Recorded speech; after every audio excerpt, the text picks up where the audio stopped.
Olá pessoal, tudo bem? Professor José Humberto aqui com vocês, diretamente do Supremo TV, para tratar de recuperação extrajudicial. Isso mesmo, está previsto na Lei 11.101 de 2005, muito importante que você tenha essa legislação atualizada, não se esqueça disso. Duas considerações importantes aqui. A primeira é que nos concursos, nas provas, nós temos um peso muito grande em empresarial para a letra da lei, a lei seca. Daí, peço que vocês anotem os artigos, né? Marque os artigos que nós vamos trabalhar, faça a leitura, a releitura. Vocês vão perceber durante a resolução das questões como que isso vai fazer a diferença no seu desenvolvimento. Segundo ponto, se tiver dúvida, sabe que no site do Supremo, o professor está à disposição de vocês para responder essas dúvidas e esclarecer todas elas. Também lá no Instagram, como @JoséHumbertoSJR, é um canal de comunicação também possível para auxiliar vocês durante essa jornada, nessa preparação. Pois bem, pessoal, tudo certo, maravilha. Nós vamos falar sobre a recuperação extrajudicial. Uma consideração importante. A lei, ela é tanto para falência, recuperação judicial e recuperação extrajudicial, ok? Nós temos um tratamento para cada uma dessas hipóteses. Aqui nesse bloco, nós estamos falando da possibilidade do devedor se recuperar de forma extrajuízo, extrajudicial, fora da justiça. Na prática, é como uma tentativa do devedor, junto aos credores, de fazer ali um acordo com esses credores, como pode acontecer em diversos tipos de processo, né, ou fora de processo. É uma tentativa mesmo de resolver a questão fora da justiça. Poxa, mas por que fora? Porque na justiça é mais caro. Na justiça tem administrador judicial, que é caro. Na justiça você fica dependendo de decisão judicial, ou seja, tem incertezas. Lá na justiça, na recuperação, você pode ter a sua falência decretada.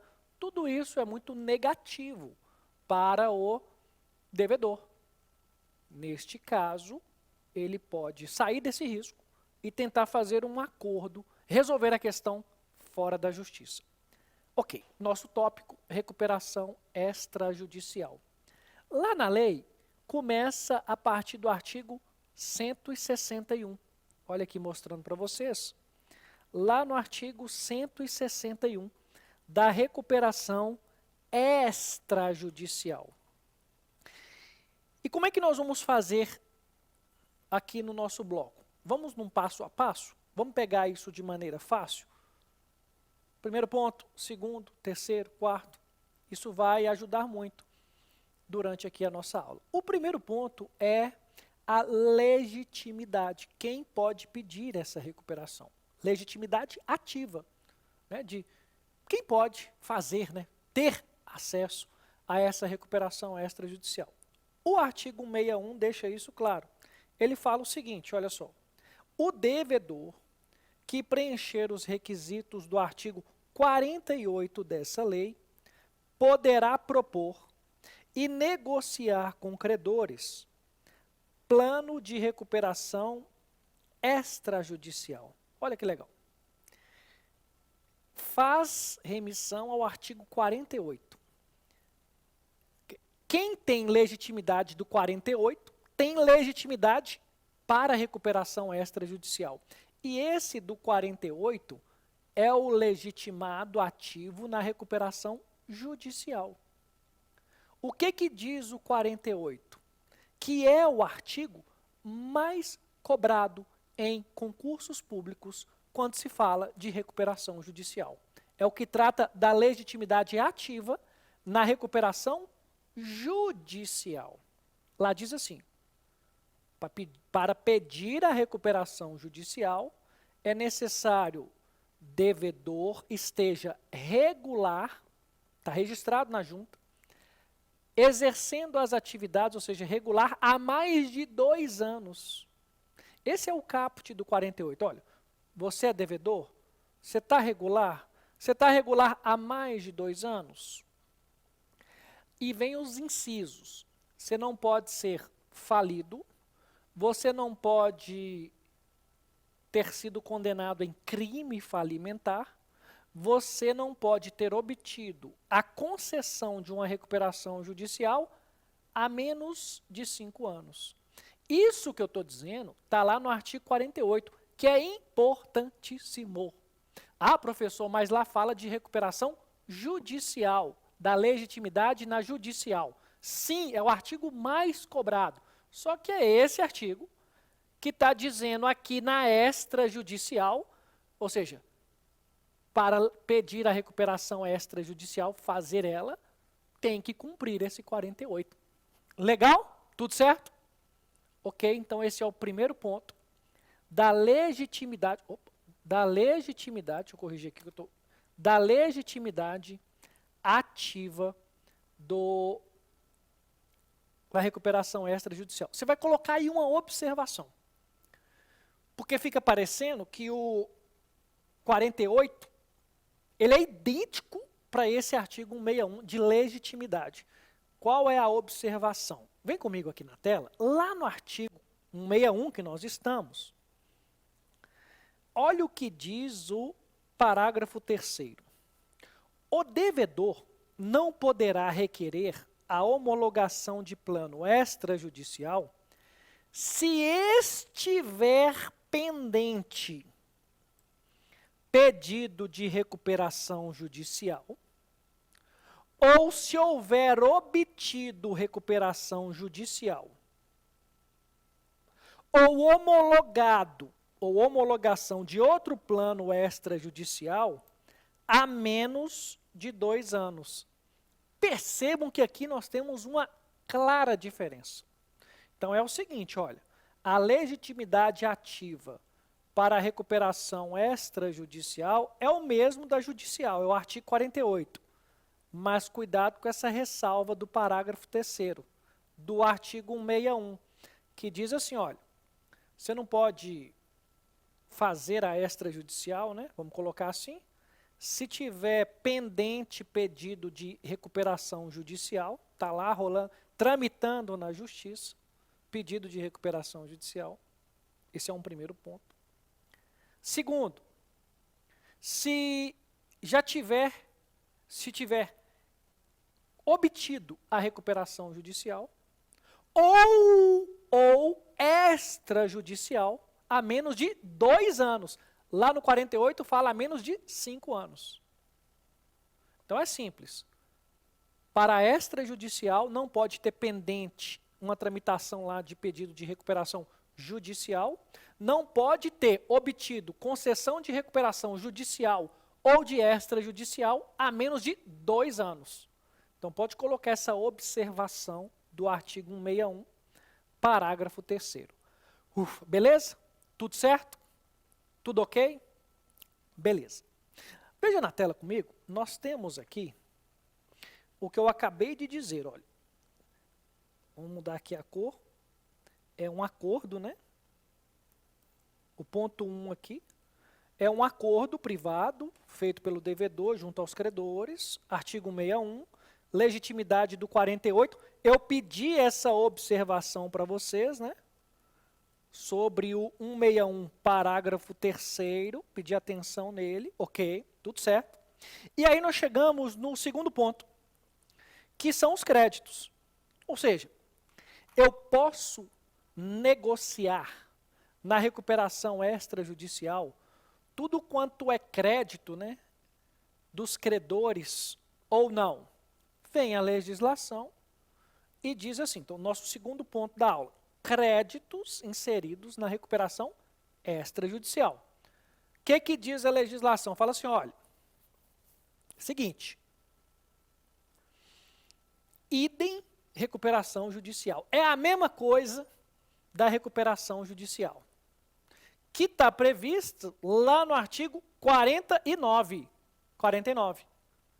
de judicial, que esse artigo 49 diz? O que fala esse artigo 49? Vou trazer para vocês aqui na tela. Vejam só. Estão sujeitos à recuperação judicial, tá, pessoal? Porque nós estamos falando que é igual.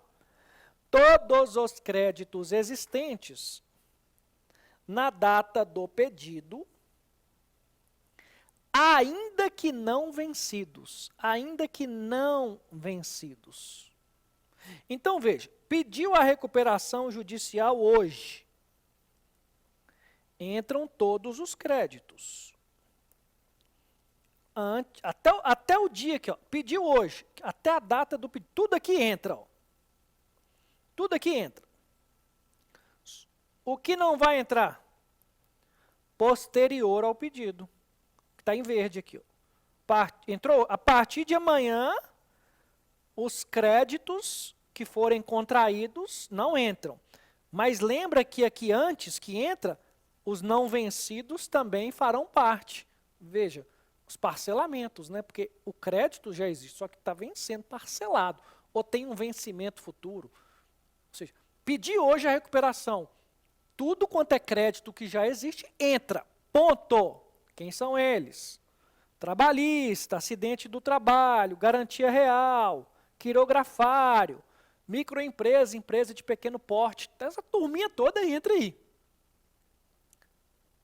O que está excluído da recuperação judicial, tem que estar fora, são esses aqui, veja, tributário não entra, esse slide vai para vocês, tá, pessoal? Só estou mostrando quem está fora. Os do artigo 49, parágrafo 3º, não entram também. Quem são eles? Propriedade fiduciária, arrendamento mercantil, compra e venda com reserva de domínio, compra e venda de bem imóvel com cláusula de irrevogabilidade ou irretratabilidade, adiantamento de contrato de câmbio, que está no parágrafo 4º do 49. Ufa! Resumindo, quais são os créditos que farão parte da recuperação judicial? Eu estou falando judicial, mas esses é que servem de parâmetro para extrajudicial, ok? Só para a gente não ter confusão. Entram todos os créditos existentes até a data do pedido, posterior ao pedido estão fora, até a data do pedido entram, inclusive não vencidos, né, os vincendos, e aí trabalhista, garantia real, quirografário, microempresa, empresa de pequeno porte, tudo isso entra. Estão excluídos dessa lei aqueles do artigo 49, parágrafo 3º e 4º, que eu acabei de mostrar, ou seja, propriedade fiduciária não entra, arrendamento mercantil não entra, venda com reserva de domínio também não, venda de imóvel com cláusula de revogabilidade ou irretratabilidade, adiantamento de contrato de câmbio, tudo isso está fora. Beleza. Idem para recuperação extrajudicial. Só que aí, nós temos aqui um ponto extremamente importante. Porque antes da reforma, nós tínhamos uma previsão, nessa mesma legislação, da exclusão do crédito trabalhista.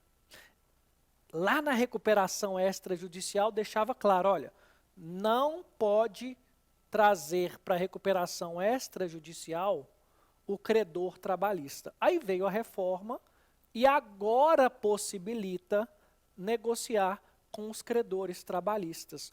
Olha que legal. E onde que está isso? Vamos comigo aqui na tela. Lá na legislação, no parágrafo 1º do 161, ainda estamos nesse artigo, tá, pessoal? Estão sujeitos à recuperação extrajudicial todos os créditos existentes na data do pedido, exceto os créditos de natureza tributária e aqueles previstos no parágrafo 3º do artigo 49, inciso 2º, do caput do 86 dessa lei, e a sujeição dos créditos de natureza trabalhista e por acidentes do trabalho exige, exige negociação coletiva com o sindicato da respectiva categoria profissional. O que quer dizer aqui? Foi admitido o trabalhista na extrajudicial com a negociação com o sindicato da categoria. Viabilizou, mas trouxe o sindicato como uma negociação coletiva com esse sindicato. O que a gente não sabe são daqueles... Como é que acontece isso numa recuperação extrajudicial muito pequena, de um devedor pequeno? Porque ele tem poucos, menos de 10 funcionários, por exemplo. Como é que isso vai acontecer, né? Porque se fala negociação coletiva, fica parecendo que são muitos funcionários, né? Então é algo ainda que a prática vai nos responder, né? Quando você pega uma sociedade, um devedor que tem muitos empregados, né? Aí nós já temos um outro cenário mais tranquilo. Beleza. Ótimo. Então nós já sabemos quem pode pedir. Os artigos importantes aqui, 161 com o artigo 48, eles se casam. E quais são os créditos envolvidos? Artigo 161 casa com o artigo 49 da lei, além do 86 também, como dito aqui. Beleza. Agora, como eu disse para vocês, esse devedor, ele chama os credores e apresenta um plano para eles. Vamos pensar que aqui o professor José Humberto está numa sala. Eu convoco os meus credores, falo, credores, todo mundo vem aqui no dia tal, horário tal, ou até de forma virtual, tudo bem. Pessoal, é o seguinte, eu estou em débito com vocês, vamos separar vocês aqui de uma forma organizada, pessoal trabalhista, sindicato, aqui, quem tem garantia real, fica aqui, quem é quirografário, fica aqui, microempresa, empresa de pequeno porte, fica aqui. Então, não está misturado não, está bem organizado. Olha, pessoal, vocês são os credores, coloquei vocês nas classes e apontei para vocês os valores dos créditos, ok? Organizamos aqui. Eu preciso pagar vocês. Eu não quero quebrar, porque se eu falir é ruim para todo mundo. Eu preciso continuar funcionando. E eu preciso de vocês colaborando. Por isso, estou apresentando aqui um plano de como eu pretendo me recuperar e como eu pretendo pagar a vocês. Ok? Analisem, por gentileza, para ver se a gente pode prosseguir dessa maneira, para acabar com essa situação. Só que aí, atenção para alguns artigos de prova. Nesse mesmo artigo 161, que nós estamos falando, ele traz uma observação importante. Ele fala o seguinte, olha, esse plano, lá no parágrafo 2º, esse plano não poderá contemplar o pagamento antecipado de dívidas, nem tratamento desfavorável, um sujeito aqui, tratamento desfavorável aos credores que a ele não estejam sujeitos. São esses dois pontos aqui, ó, pagamento antecipado de dívidas e tratamento desfavorável aos credores que a ele não estejam sujeitos. O que fez o legislador? Falou, tudo bem, você está fazendo isso junto com credores que estão sujeitos ao plano. Ok? Beleza? Então veja, atenção. Você não pode, nesse plano, colocar uma cláusula que tem pagamento antecipado de dívidas, isso é proibido, e você também não pode colocar aí um tratamento desfavorável, nesse plano, a credores que não estão sujeitos a esse plano. Exemplo, né? Credores de propriedade fiduciária, eles não estão sujeitos. Então, você não pode dar a esse sujeito um tratamento desfavorável, ok? Então, esse parágrafo 2º, ele traz esses dois requisitos aí, está marcado aí para vocês, tá?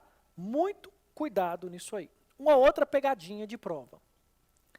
Quando se fala de recuperação judicial, no despacho de processamento, que é do artigo 52, o juiz despacha deferindo o processamento da recuperação, ordenando a suspensão das ações e execuções. Para tudo! Lá na judicial. Para! Está suspensa, ou estão suspensas, as ações e execuções. Só que na extrajudicial, veja, ele está correndo fora da justiça. Não tem juiz aqui ainda não, pessoal. Por isso, veja só, no parágrafo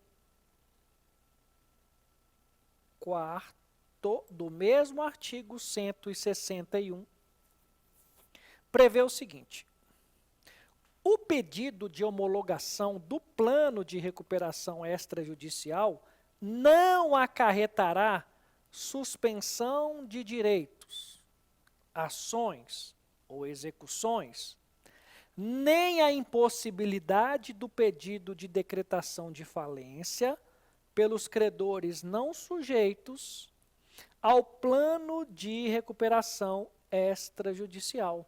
Legal. Então veja, como é diferente da judicial aqui. Estamos aqui, turma, deliberando sobre esse plano. Beleza. Isso não suspende os processos, ações ou execução. Se tiver credor aí que não está sujeito a esse plano, quiser pedir falência para que seja decretada, não suspende também. Percebam que aí nós temos uma diferença. O devedor que opta pela extrajudicial, ele não tem essa proteção da lei de mandar parar os processos, suspender as demandas.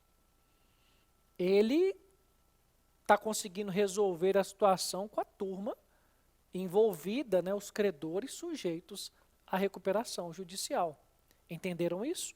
Então, a turminha que está fora, que não está sujeita à recuperação, processo que está tramitando lá de pedido de falência, por exemplo, continua e pode ser decretada a falência desse devedor. Muita atenção nisso, tá? Muito cuidado nesse aspecto. Legal? Tudo certo aí? Bem tranquilo, não é? Ótimo. Agora pensem comigo. Juntei os credores, apresentei o plano, deliberamos sobre esse plano ali, chegamos num acordo.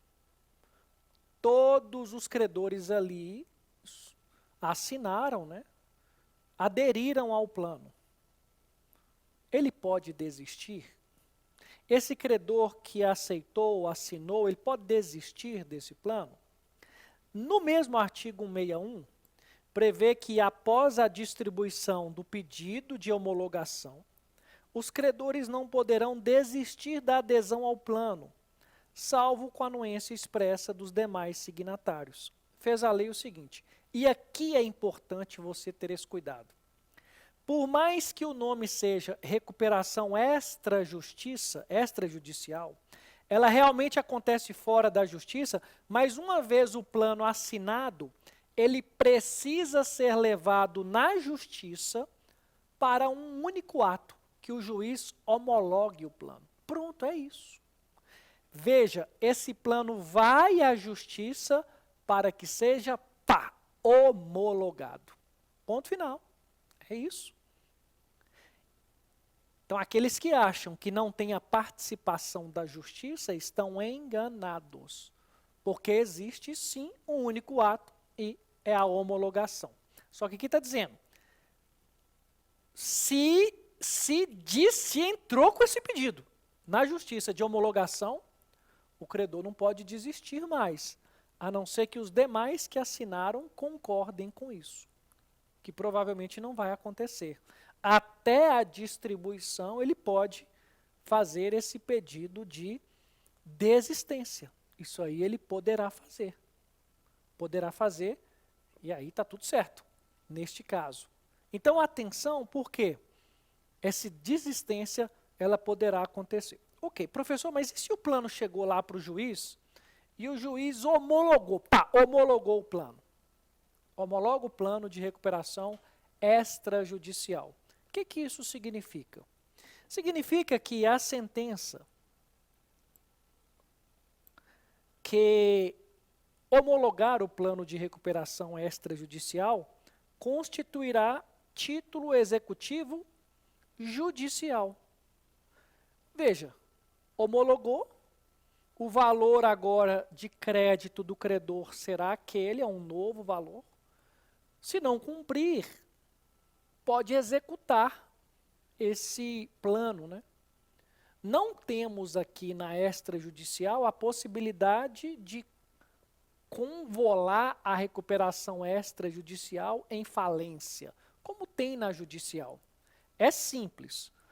Plano foi homologado, beleza. Descumpriu, o credor vai pegar esse título e vai executar cumprimento de sentença para receber o valor. Posso pedir a convolação de recuperação extrajudicial em falência? Não. Professor, mas e se chegou lá na justiça e o juiz não homologou o plano de recuperação extrajudicial? Se ele não homologou, tem possibilidade de convolar em falência? Também não. Simplesmente não homologou esse plano. Por isso aqui, mostrando para vocês algumas considerações importantes, não há previsão legal de convolação da recuperação extrajudicial em falência. O que eu disse agora, que a sentença que homologa a recuperação constitui um título executivo extrajudicial.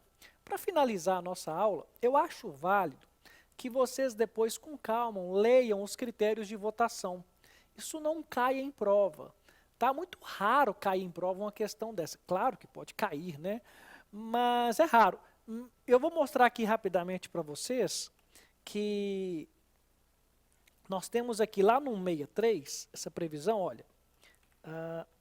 O devedor poderá requerer a homologação do plano de recuperação que obriga a todos os credores, desde que assinado por credores que representem mais da metade do crédito de cada espécie. Mais da metade. Então, vamos considerar que esse plano tenha 3 categorias. Trabalhista, garantia real e quirografário. Se ele conseguir a assinatura do plano de credores de cada classe que representa mais da metade, vamos considerar que cada classe tem credores, 2 milhões para cada classe. 1 milhão e 1 centavo, 1 milhão e 100, 1 milhão e 200. Conseguiu essas assinaturas. Pronto, ele já consegue a aprovação do plano. Tem somente tem 100 credores numa classe, um credor pelo menos tem 1 milhão e 100, o resto está para os 99. Se esse credor de 1 milhão e 100 assinar, já basta. O que vale é o crédito superar mais da metade por classe. Agora veja, esse pedido, lá no parágrafo 7, pode ser apresentado, pedido de homologação, se tiver anuência do credor que representa pelo menos 1/3 de todos os créditos de cada espécie por ele abrangidos e com o compromisso de, no prazo máximo improrrogável de 90 dias, atingir o quórum do COR por meio de adesão expressa facultada à conversão em recuperação judicial.